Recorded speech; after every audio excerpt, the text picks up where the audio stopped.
welcome back to my self-care video series. Today I'm going to teach you how to do myofascial release and trigger point release using foam roller, a tennis ball, and a massage roller stick. I always say that if you get good results from a massage, you can recreate those results in a sense at home using these three methods. First, let's talk about the basics. Listen to your body. Never use more pressure when you're doing any of these techniques than what you're comfortable with. Just like in our massages, I talk about that 1 to 10 scale with staying at about a 7. It should hurt so good. You should feel the area relaxing, that you're in the right area, but you can still breathe into the area and relax it. That brings us to our next part of it, is the breath. Don't hold your breath. Use the breath to go in and expand the areas of restriction for relaxation. Start with a light pressure and gradually work into it to your tolerance. So I see the best results coming from a combination of compression, trigger point work, and stretching. Start off by foam rolling the area first with those broad strokes. Then you can stretch the area and then come back through with a targeted tennis ball to get those trigger points released. And then you can either follow up by rolling it out again or stretching, whatever you feel your body needs the most. We can do a couple different things with all of these techniques, well, at least the foam roller and the tennis balls. We can move our bodies over the tool. We can settle with a static compression on those tight areas. And then we can also move and roll our body over it without creating the whole movement. And I will show you how to do that in each of those. So we're going to start off with the foam roller first. So this is your basic foam roller. They come in various densities, styles, and lengths. I find that most people do well with just your basic $10, $15 roller that you can get at any of the sports stores or our famous Amazon. You can get anything there. So I'm going to start with working on the spine. So we can use the roller to release spinal muscles.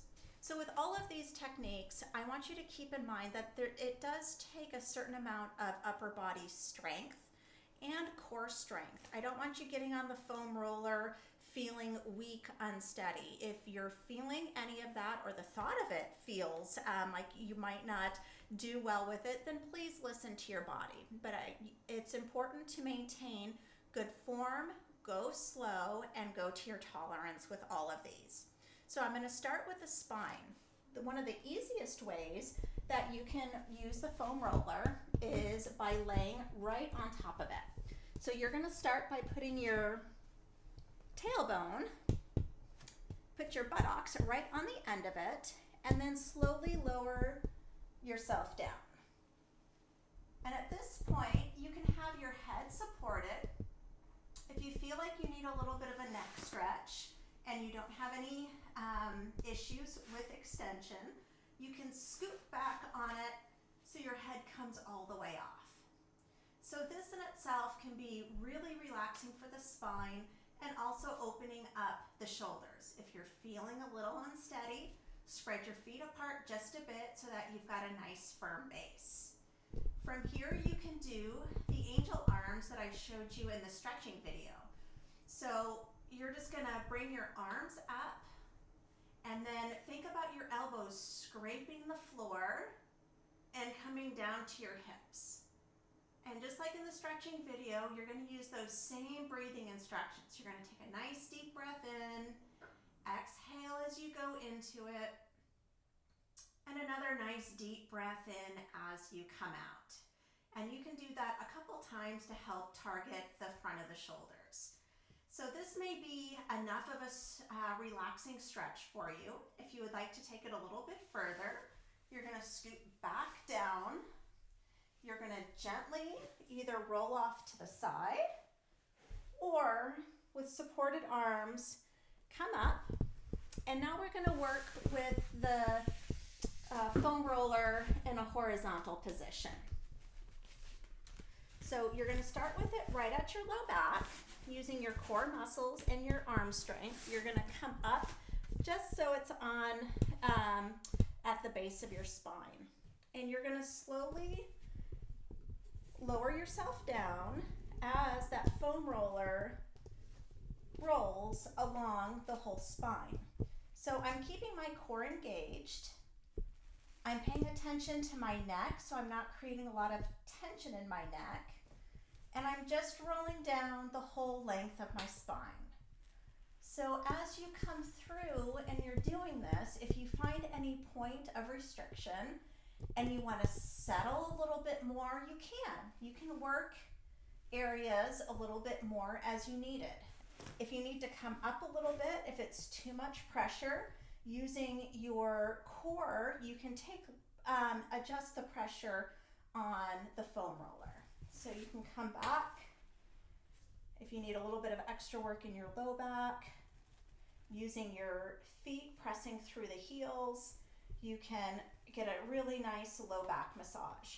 You can play around a little bit with leaning to one side and rolling to target one area of the spine or one side of the spine,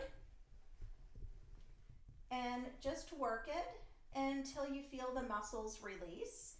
A lot of times I will go through and I will do the whole body maybe 2 or 3 times. So I'm not concentrating on one area for a long time, but as I come back to that area at the beginning of the routine, the muscles have released and I can get a little bit deeper in there.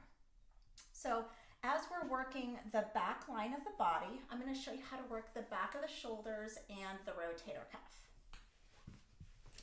So you're going to start with the roller at an angle. And this is a great way to actually work the triceps as well if you're having any tricep tightness, especially after workouts. So I'm just in a supported sideline position. I've got my elbow on the roller and I'm just slowly rolling the whole length of the back of the arm. As I come across any sore spots, I can settle. I can bring the breath in like we talked about. And then I can also rotate the arm itself so that I'm creating that massage in a sense and really getting the muscle fibers to open up and the layers to decompress. So as you continue to roll up, you may need to reposition to get it right underneath the shoulder. So we're working it right at the back of the armpit. And from here, you can once again rotate, you can move your shoulder around to create that massage. You can settle into those tight areas and also roll front to back to really get up into the deltoids and the whole rotator cuff. So that's how you roll out the shoulders. Next area that I'm going to show you is how to work the glutes. So you're going to sit with 1/2 of your pelvis on the foam roller. And you're just going to gently pressing in through your heels, start to roll back. Roll forward. Once again, my core is engaged. I've got support up at my shoulders, and I'm just rolling back and forth. And here you can pay a little attention to the outside of the hip by leaning forward and rolling. You can roll more towards the outside and get the other edge of that as well. As you start to come across any tight areas, you can settle into that, hold it for 20-30 seconds, breathe into it, relax, and then you can continue that roll movement. The other thing that you can do, which is really good for those rotator muscles, like many of you have had in massage that I do for you, is finding that tight area and actually rotating the hip in and out. That creates the massage as well. While you're here, let's go in and do the IT band. So for this, once again, with an engaged core, bring your top leg over as your support as you work down that IT band. So you're going to come down onto your elbow, and just slowly roll back and forth. And here I'm pushing off with my heel to create that movement. As you find those tight spots, you can settle in on it and relax. Bring the breath in to expand in through that area. You can also roll forward and back to help those muscles release. So you can work back down the IT band and going all the way to the knee.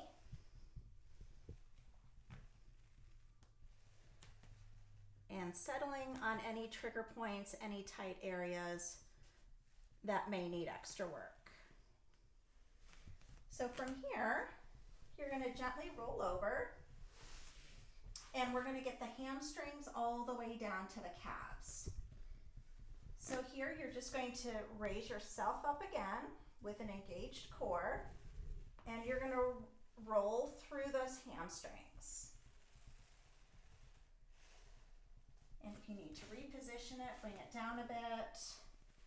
And sometimes when you're doing the hamstrings and the gastrocs or the calves, it's hard to get enough pressure. So if you feel like you're not getting enough pressure, just bring that top leg over, come up almost into a reverse plank, and you can roll on it that way. And don't go over the very back of the knee.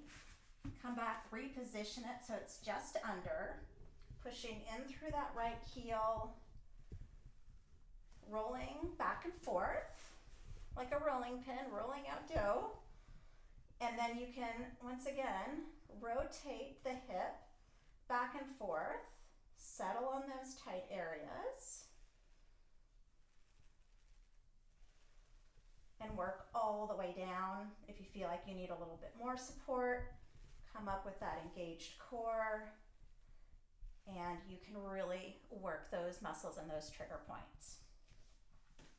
So that's the back of the body. Let's flip over and I'll show you how to work the front line. I'm going to show you how to work the front of the shoulders.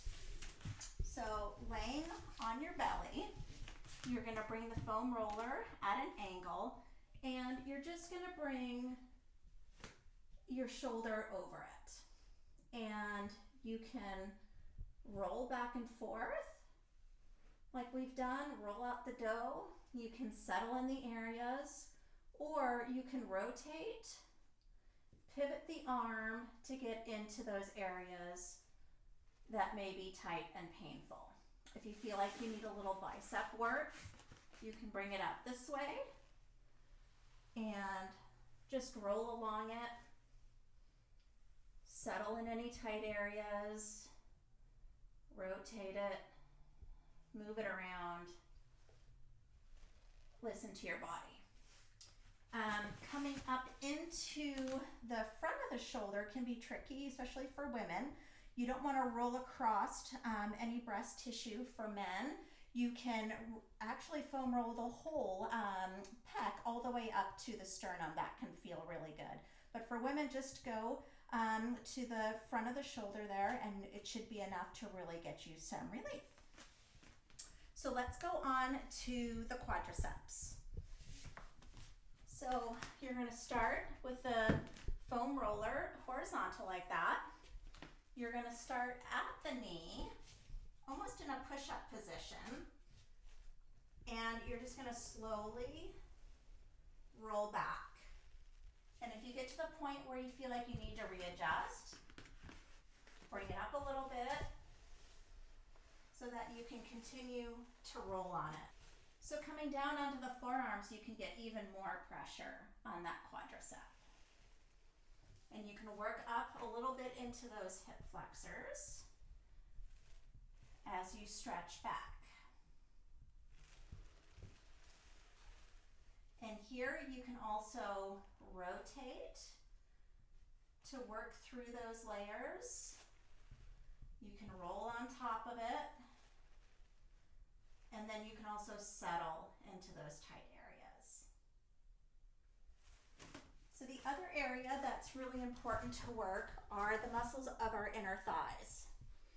And we can do that by having the foam roller at an angle. You're on your side, and we're using the same techniques. We're just rolling all the way through. You can readjust, coming all the way up to those attachments at the hip. You can rotate the hip a little bit to really work it. Settle on any tight areas and continue on.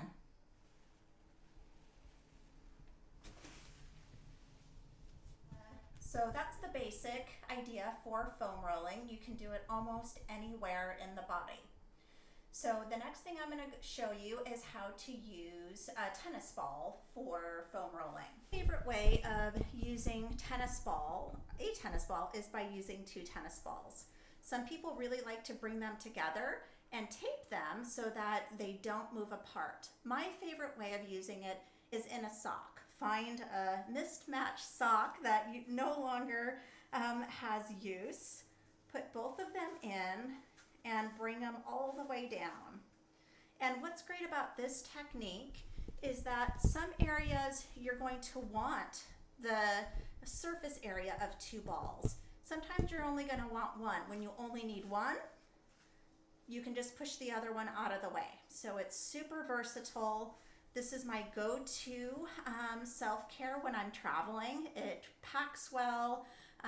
And the other great thing about this is you can do a lot of trigger point work up against a wall. So if you're in an area where you don't want to get on the floor, maybe a hotel room, something like that, you can still get some really good relief while traveling.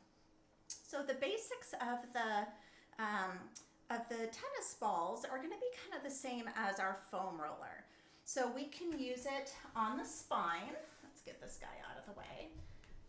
So I'm going to show you how to work along the spinal column. You can put it down on the ground, and you're going to slowly lower down so that you have the 2 balls with the spine on top. And the pressure of your spine will press the balls out just a little bit. So you can rest in this area, or you can start to move it, just like we did on the foam roller. But this is going to be really targeting those muscles along the side of your spine. You can bring it down a little bit, and you pushing through your heels of really working all of those muscles.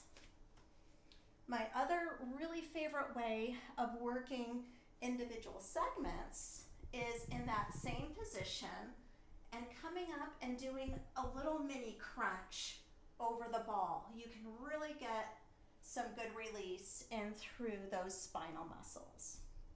So anywhere that you have trigger points, you have discomfort, you can pretty much use the tennis ball. So a lot of times we talk about the front of the shoulders being tight, pulling forward. So working the shoulders is a really nice, with a tennis ball, is a really nice way to help release those muscles. I like to use just one. If you've got, if you're a larger frame, you can probably use 2.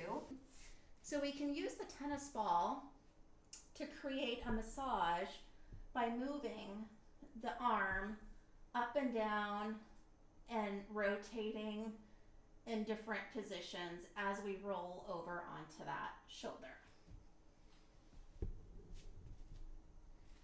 So working the upper back. So I'm going to show you in a seated position, but you can do this standing, and this is a really great way to work the muscles that get tight through computer use. So we put the tennis balls in a sock to keep them together so we're not chasing them, but then it also becomes a really handy tool so that we can work the upper back. So I have the balls positioned right between my shoulder blade and the wall, and you can move up and down, back and forth, and really work all of those trigger points in through that scapula area. By pulling down on the sock, you can come higher up and even get a little bit into the trapezius, which is where a lot of our muscle tension resides. So leaning into it with your body weight, and you can roll it back and forth, and you can roll up and down, and then you can gently lower that down to work other parts. So now that I'm seated, I'm going to show you how to do it standing as well. So coming up against the wall, I'm leaning into it, and that's all there is to it. Just really working that. So taking that same idea down the body against the wall, you can do that in through the lower back. So you may like to have it paralleling or having it horizontal. For my body, I like just using one of the balls, leaning into it. I'm holding onto the sock with the other hand, and I'm just really working in through those low back muscles. Then I can come back, readjust, and lean into it. And working down into the hips. You can position it, once again, one or two balls, however it fits best with your body. And you can really just move around the whole glute to target all of those areas. You can bring it around to the side to work that TFL, top of the IT band. And so I'm just bending my knees and using body weight to work into it. So continuing with the lower body, I'm going to bring the two balls together. You can just lift your hip up and sit directly on those tennis balls. And here you can choose just to use one or two, depending on how it feels in your body. And I love to do that hip rotation to really work those rotator muscles. And reposition the ball where you feel restriction and just work into it. You can also, just like the foam roller, come in and just settle on it. Whatever works best for your body. So using those techniques, you can bring that down to the hamstring, work it. You can roll on it again. If you've got stuff going on in through the lower legs, you can do that as well. You can roll on it, settle it, move the bone around on top of it to create the massage.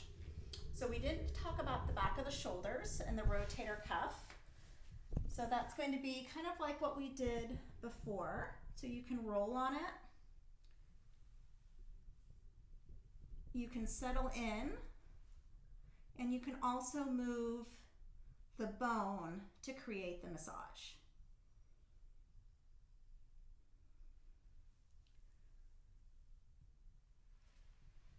So all of those techniques, like I said, you can pretty much use anywhere on the body. You can do it as floor work, or in many cases you can do it up against the wall. Pack it in a suitcase, throw it in a gym bag, and it's super easy to travel. So the next thing I'm going to cover is the massage roller stick. These are pretty inexpensive. They come in a wide variety of styles, just like the foam roller does. And that even the most basic of massage roller sticks are really effective. You don't necessarily need a fancy one with lots of textures or heat or the vibratory mechanisms to get a relaxation. The downside for the roller sticks is that they're not as versatile. You can't really use them in a whole lot of different areas. So to work the legs, and this is just like a rolling pin. Really, this is a glorified, if you've got a rolling pin, you could probably do a little bit of work with it as well. It's nice that these plastic segments roll individually so that you can really get movement in through the muscle. So using your upper body strength, you're just going to push on it and roll it back and forth. So you can do the inner thighs, you can come through, do the IT bands, bring it underneath by pulling up. You can work the hamstrings, coming through, working the lower legs, come through. You can do a little bit of the peroneals, especially if you've got shin splints. That can be really helpful. And you can do a little bit in the low back by kind of going at an angle and working up. It doesn't necessarily feel super good right on the spine, but if you angle it so that you've got pressure in the soft tissues. But because it requires upper body work, it's harder to do your upper body. They do have different techniques where you can have it on a chair and kind of work it back and forth, which is kind of precarious. But what I love about this is it's super easy to have in a common area of your house. If you've got regular hip and leg tension, you're a runner, you're a walker, that you can pull it out, do just a little bit, a couple minutes each time you walk by it, and get some relief. So not my go-to tool for all over myofascial release trigger point work, but it does do really well for the hips and legs. I hope you've enjoyed today's segment on myofascial release and trigger point release using the foam roller, the tennis ball, and the massage roller stick. Remember, if you get good results in a massage, you can maintain those results and even break through chronic patterns by using these methods at home. Thank you for joining me again today. Take care and be well. See you soon.